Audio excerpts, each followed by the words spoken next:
नमस्कार दर्शक बंधु। आज गोटे आम अलग टॉपिक उपरे आलोचना करमा।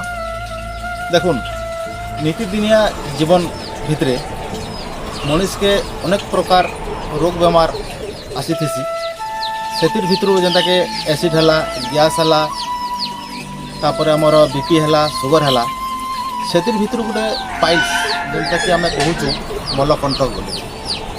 तो ये बेमारीटा गोटे एंता बेमारी जेनता कि लोक मान के बहुत हरियाण रे पकासी। तो लोक मैंने परेशान होकर जेनता कि ऑपरेशन भी हेसन। ऑपरेशन होला परे 6 मास गला परे फिर बाहर। तो जिते बेले थरे दुई थर जिते बेले ऑपरेशन हो जासन सेटा एंता रूप नेसी लास्ट के भगंदर हो जाएसी और लोग परेशान हो जासन। आउ तांकर पाखे एंता कौन रास्ता नहीं ना कि से माने इलाज होकर भल हो पारे।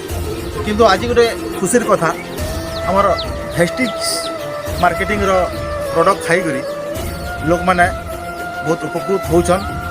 आसुन एंता लोग गुटे भेटमा से पाइल्स रोग रे बहुत आक्रांत होते आमर हेस्टिक्स कंपानी रो मेडिसिन खाई जेनता कि स्पिरुलिना, एलोवेरा, नोनी ये जिनिस मैंने खाई से उपकृत होचन तांको भेटमा।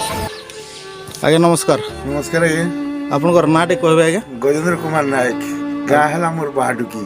आज्ञा मुई ई पाइल्स लगी मुई टिलागढ़ से बंगाली डॉक्टर ने ऑपरेशन भी हितिली। आज्ञा आज्ञा वर्षे पर फेन हला किंतु मुई वेस्टिज रो लोनी स्पिरुलिना लिम फिम एस्ते खाई करी वेस्टिज कंपनी थ्रू मुई आज 10 बरस हला मुई पूरा ठीक अछि। मोर देहर कोनोसी बेमार मते पाइल्स विषय नहीं मते कोनोसी कहबार दरकार नहीं। आपन को पाइल्स हितला ने के? हां आगुर कांगला होतिले आपन? आगुरु नी ऑपरेशन हेली बरे सब खाई का देखली किछु नहीं पाला। ऑपरेशन हेली, ऑपरेशन हला परे भी नहीं काम देला। वर्षे परे फैन हेला।